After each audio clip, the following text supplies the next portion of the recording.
So everything is like a distillation of what we believe for products. The proteins are all from plants. The nutritional callouts are always good, at least a good source of protein and good source of fiber. 90% of Americans aren't eating enough fiber, so like they're always there. But with taste, centering taste. If the products don't taste good, it doesn't matter. So we have our cookies and our crackers, and so what we'd really like to do is kind of just expand that flavor set with other retailers. Or hey, if there's a retailer that really likes the CVS chocolate chip cookie and says, yeah, but our customers are really into non-GMO, or our customers are really into some other claim or kosher or something, we can do that. We can make a tweak and sell you that.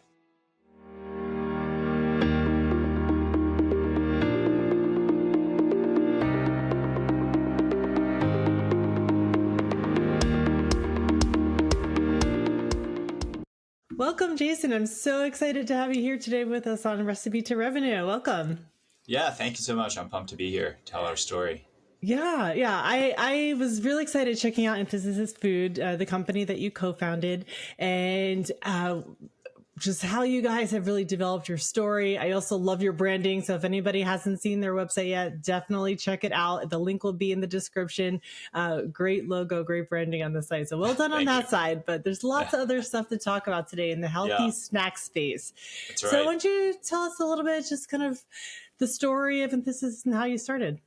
Sure. That's funny you like the branding. This is literally basically the third brand that we built is Antithesis Foods, the company. So we founded the company Antithesis out of graduate school. So me and my co-founder Ashton met in a product development class at Cornell, both trying to make a healthier snack product. We came up with a product called chickpeas, which were chocolate covered chickpea snacks. Nice. And we won the product development class, or we got the highest score in that class, and everyone was eating samples after the class was over. So I had gone to grad school, so I wanted to start a company. That was really important to me. Yeah. So I said, well, this is everyone's still eating these. Why don't we just start a company around this? Nice. And 7 years later, here we are. But we a little naive about doing that. But that chickpea product eventually became Garbanzos, GRA instead of Garbanzos, which terrible for SEO because Google will try to autocorrect that. Yeah. Yep. And unless you're gigantic, that doesn't ever get fixed. There's no way we could ever fix that. So we came up with Garbanzos. That product was really difficult to scale. To manufacture. It was being manufactured in 2 places. I'm happy to tell you all the crazy things that happened on our manufacturing journey there. But suffice to say, we learned a lot about scaling manufacturing and found some interesting things going on with the chickpeas that we were using. So we were able to get a grant from the National Science Foundation to go deeper into this chickpea dough ingredient platform that we had developed. So how did you settle on chickpeas? So how did you come upon that? They're pretty sustainable as a legume. They bring nitrogen out of the atmosphere and put it into their with the help of microbes, put it into the soil, so they're better for the soil.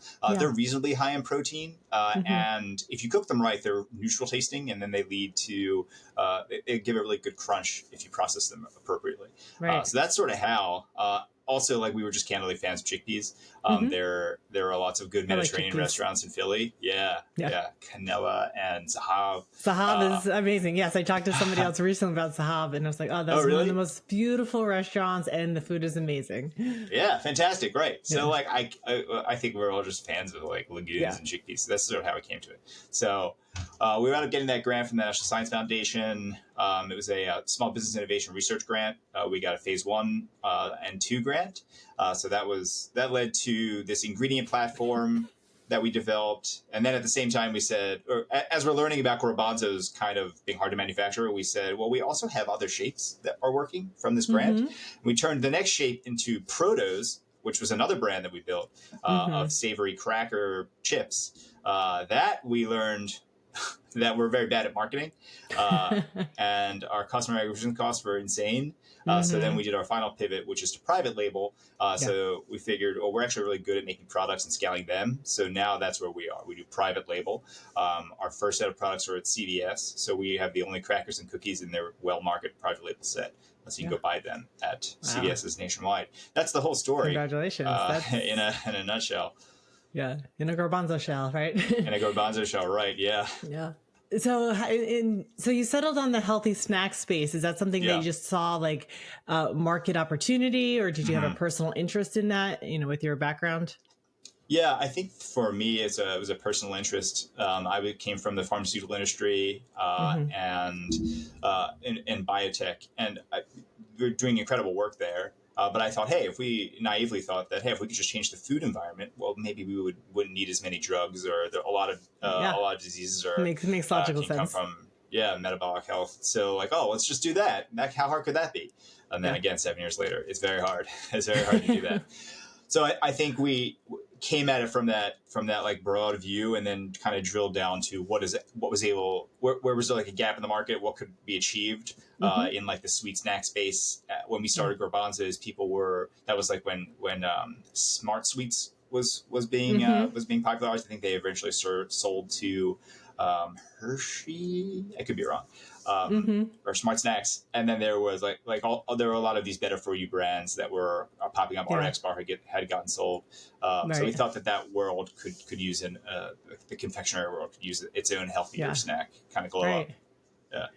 Yeah. And then, so you went from the NSF grant to a Hmm. partnership with CVS. I mean, that's pretty amazing to take that Yeah. leap. How did that transpire? Yeah, so that came from going to that was our like, hey, we've got these great products. We're not that great at marketing them and building brands, but surely other people are good at this, right? There are Yeah. people that are good at marketing and branding. We just are not. Yeah. So we had some of our business coaches tell us that there's this whole world of private label that you could be doing. Hmm. So we went to the private label manufacturers show in Chicago a couple of years ago, Nice. and that Yeah. just coincided with when CVS was looking to add product for their new brand for Well Hmm. Market, and we met the buyer there, and they liked our samples and snacks, and then that started the journey of, hey, we really like all you're doing. Can you make us 2 cookies and a cracker for our set? And then we said, of Awesome. course we can, and we sort of could. And Yeah. we did. Yeah. Then we You had figured to, it out. you figure it out. It was our first national launch. So, we had Hmm. sold our branded products all over the country, but this Sure. was our first retail national launch. So there's lots of learnings there that Yeah. we had to learn. So then from the time it was, you were at the show to it was on the shelves, how long was Mhm. that period?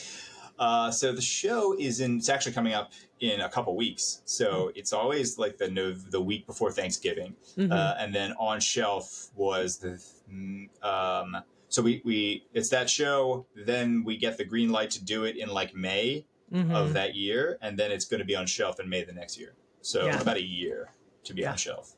Right. But it Yeah. has to be in their distribution centers like many more months before that, too. Hmm. We're going to be in the Valentine's Day set as well, the cookies for Nice. CVS, January 1st. And that has to be there. You do your Valentine's Day planning in like summer. Right, So, right.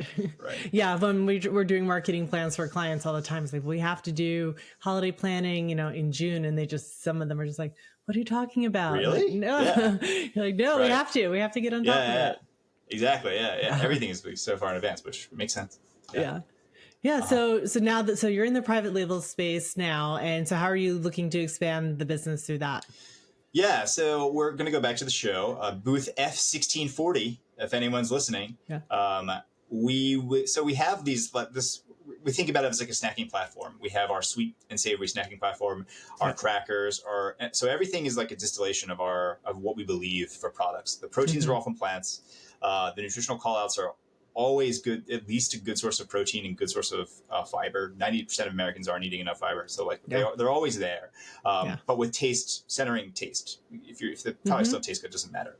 So we have our cookies and our crackers, and so what we'd really like to do is kind of just expand that flavor set with other retailers. Or hey, if there's a retailer that really likes the CVS chocolate chip cookie and says, yeah, but our customers are really into non-GMO, or our customers are really into some other claim or kosher or something, we can do that. We can make a tweak and sell you that cookie. They're doing well there. They can do well for you with the specific claims and call outs that your customers are looking for. So that's our goal now, is to kind of take these assets that we've built and sort of Offer some extend them to other customizations. folks. Yeah, offer some customizations, right? Right. Yeah, we've done the hard work of climbing the mountain of scaling these things up. So now we can tweak them for folks and launch with them. Yeah. So exciting. Mm-hmm. So, as you're talking about, I'm thinking of the Yeah. your team and the makeup, because you're obviously a science background, pharmaceutical Yeah. background, food science. So what does your team makeup look like, to bring something to a shelf, like CVS? Yeah, I mean, it's mostly food scientists. Me and Mm-hmm. my co-founder Ashton are both food scientists. Yeah. My research was in like taste biology, and Nice. hers is more in like food processing and extrusion. We have some other folks who also graduates at local and Drexel from food Mm-hmm. science, and then we just onboarded a quality hire who's also a food scientist from Temple.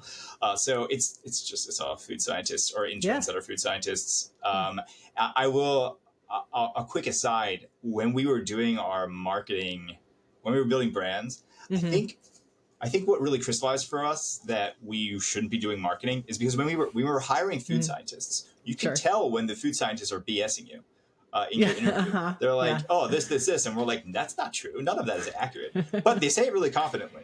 Right. So when we were hiring marketers, they would tell us things very confidently, and I would Yeah. say, "Oh, wow, this was going to be a great marketer." They're Yeah. terrible, but we had no idea. We didn't know. We didn't know that we were getting BS. But with food scientists, we did. So that really, we could have Interesting. hired Yeah. someone. We could hire like a marketing professor or something to tell us this Sure. marketing person's BS, but we Yeah. didn't have a gut for it.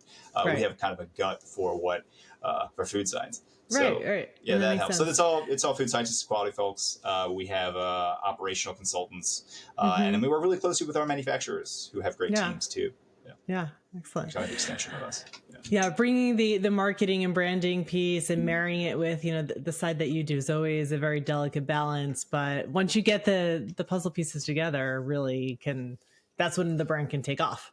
Exactly, and I mean that's why we love working with like the marketing folks at CVS. They're like, "Well, Mm-hmm. we're gonna handle the influencer things." I think Yeah. we actually asked them, we're like, "Can we send some stuff to influencers?" They're like, "We got it," Yeah. which is good. That's Yeah. good. They Yeah. know what they're Like, doing. well, we Yeah. did this all day long. We're fine. Sometimes, and like they know their customer too. So Sure. when we formulate a product, we're like, well, surely no one will care about MSG, but then everyone cares Mm-hmm. about MSG. So folks know their customers. They can tell us, no, they don't want this, this, and this, and we Yeah. can say, great, we can do it without that, right? And that's actually a really interesting point of the complementary sides of the market research and then the product research, because what's Right. trending in, consumer tastes. And we'll get to, I have a question for you about the GLP-1 snacks Oh, sure. in a second. So all that stuff that gets picked up by the media, picked up by Yeah. influencers. And then from your food science perspective, what the new technology is or things that you're able to do that maybe you weren't able to do 10 years ago.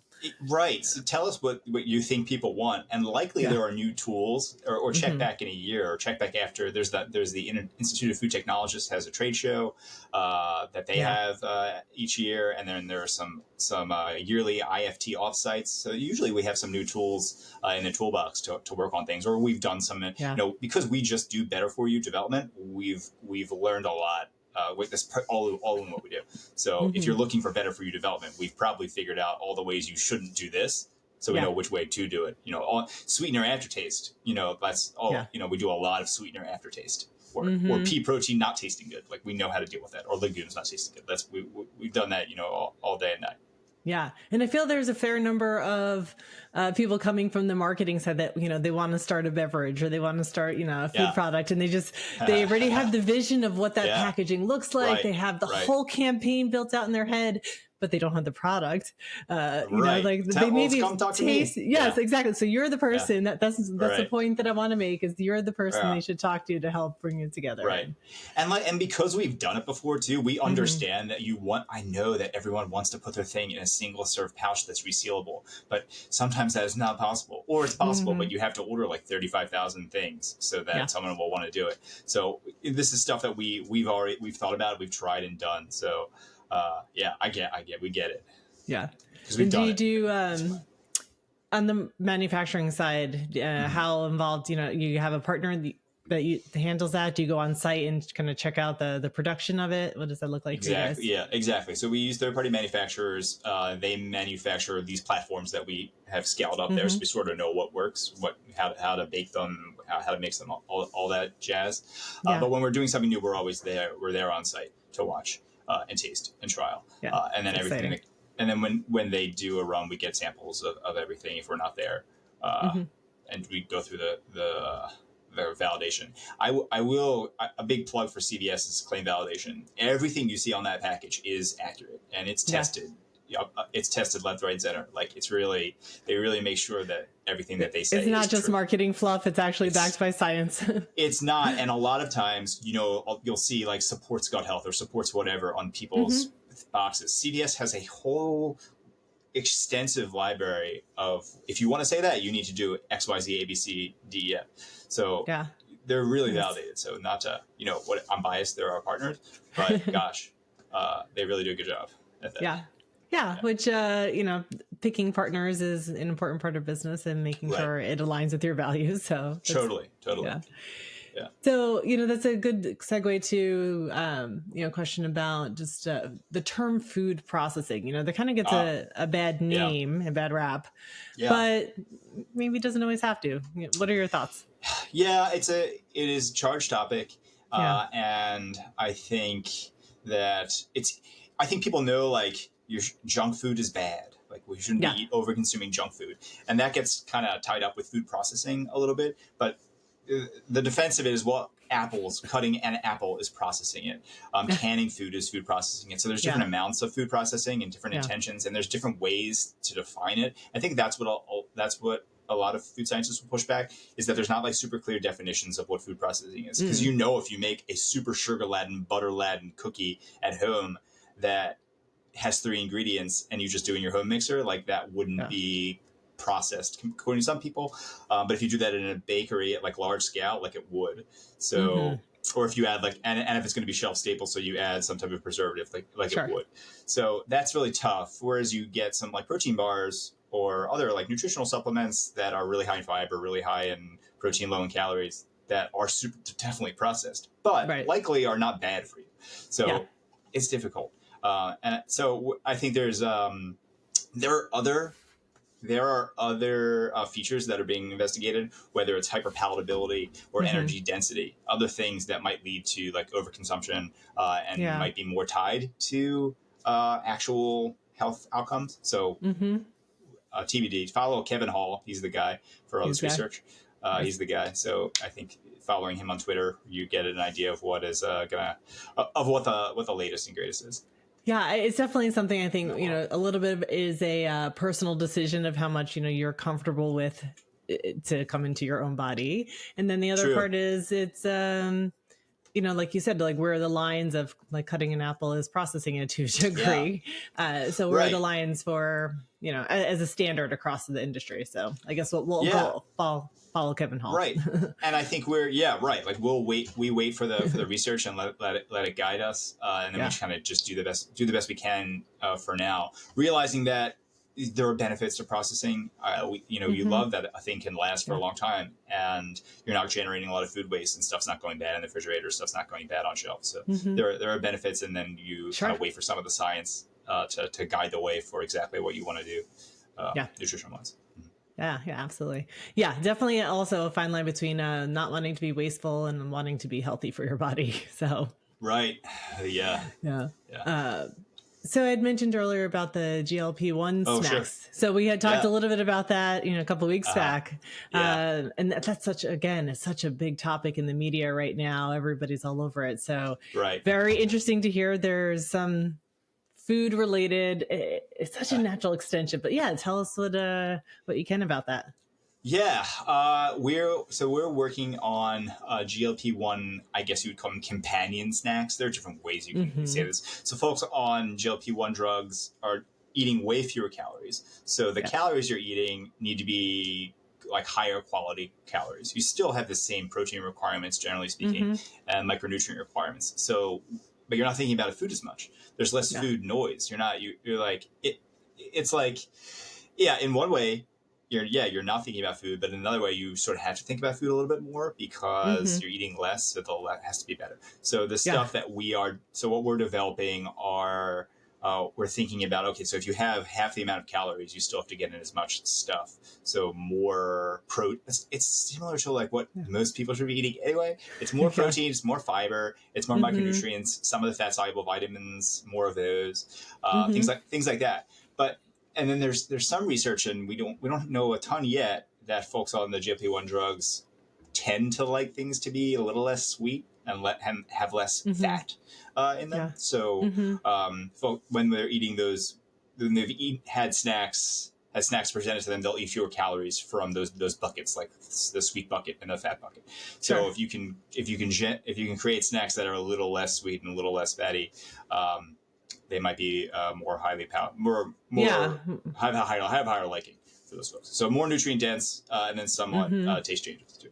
Yeah, and possibly like easier on their digestion as well. If it's less fat. Yeah, I mean processed foods generally too. Yeah, easier on digestion. Yeah.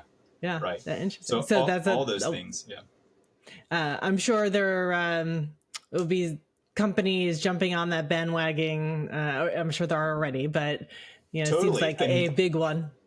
Nestle released Vital Pursuits is their brand. I think Quest, who is the Simply Good Foods, one of their protein brands, and Atkins are trying to lean into it. So all the folks that are already building and healthy, I think, are just like kind of rebranding and trying to do it. And then there's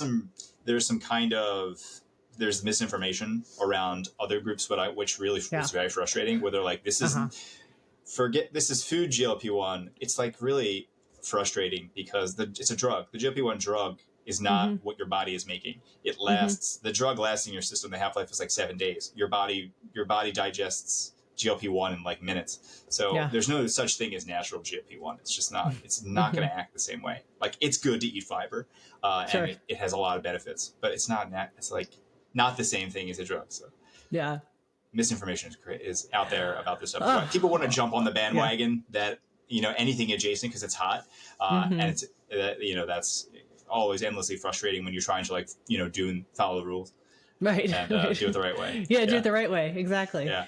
So do you think in the functional food and beverage space, is there, does our future look like, you take whether it is a companion to a drug or an element that you're trying to address in your body and you're eating for that? Oh, what a good question. It's really difficult because if you want to change the food environment, it would be great if we didn't have to worry about drugs to like curb our cravings and appetites, but like we love food. People love food. It's fun. Eating's so fun, right? There's addictive behaviors. Like we love it. And the GLP-1 drugs seem to like curb all that down. So it's like a weird panacea drug that is like toning down all of these like addicted people on these drugs also like drink less and shop like, gamble less, shop less. Right. It's nuts. So it's sort of almost like it's like an anti-consumerism drug in some way.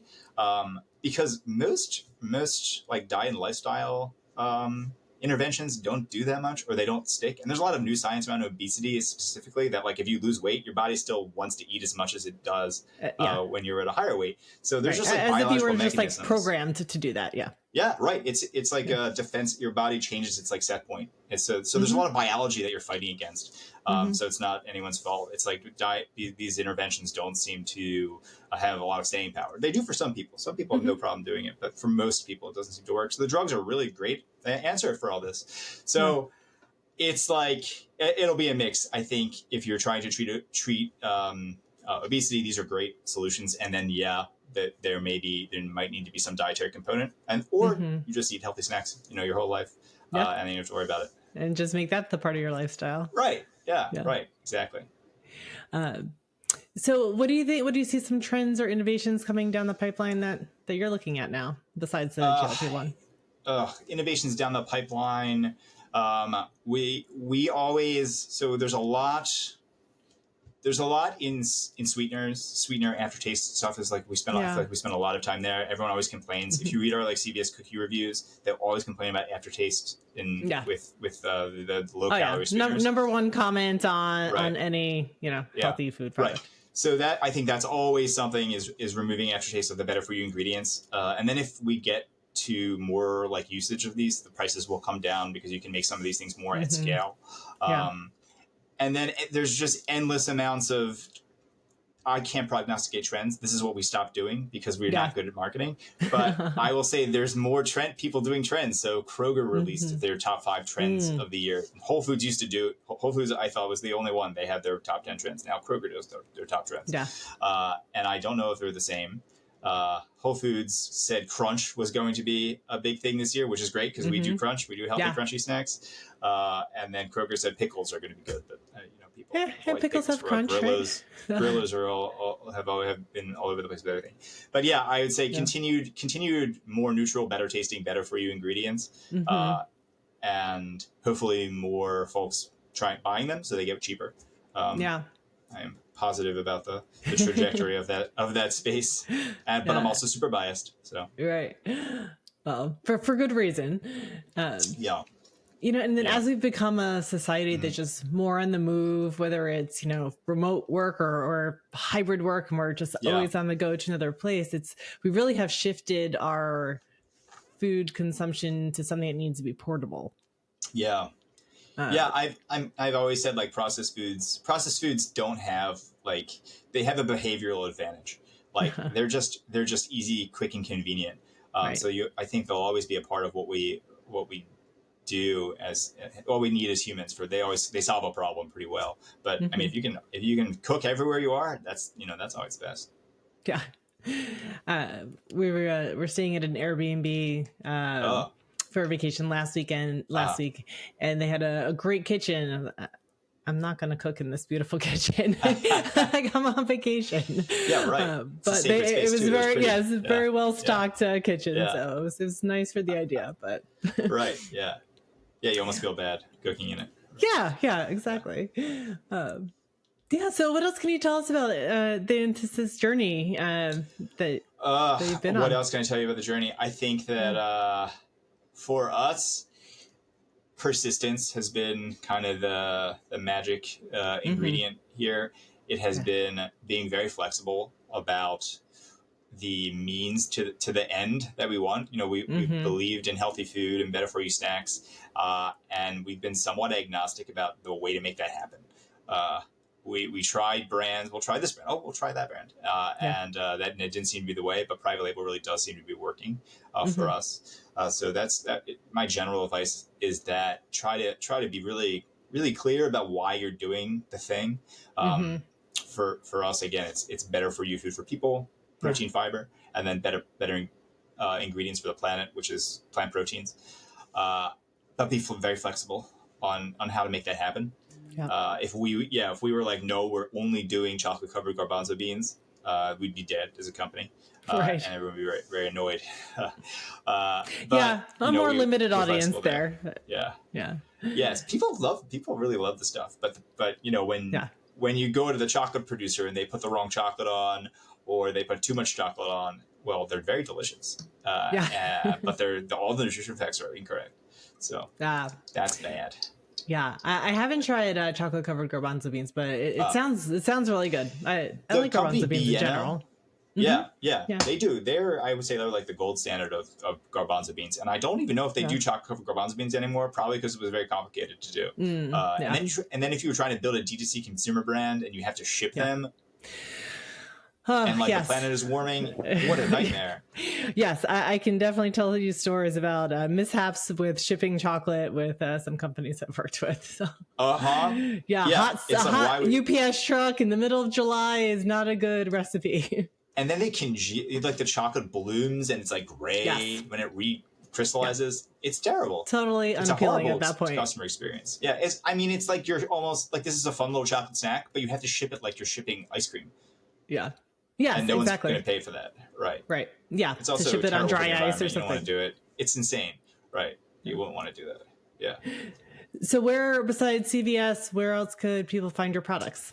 CVS is the retailer where you can find these. Okay. So we'll have some CVS is throughout the country. CVS throughout the country. Yeah. Well Market fruity cereal cookie and chocolate chip cookie, awesome. And an everything bagel flavored pita chip. Good for dipping, good by themselves. Yeah. And the fruity cereal cookie is kind of like the breakfast cereal that you remember as kids, whose brand I probably can't say because that's probably copyright. But it's we all know the one. We all know the one. Then chocolate chip cookies. Yes. We will have brand announcements that we can say we next year, but we're sort of products behind brands that are launching in January. So Good. more to More come. to come. Exciting stuff. If you're tasting better for you in different places and it crunches, we could be behind. Yeah. Good. Yeah.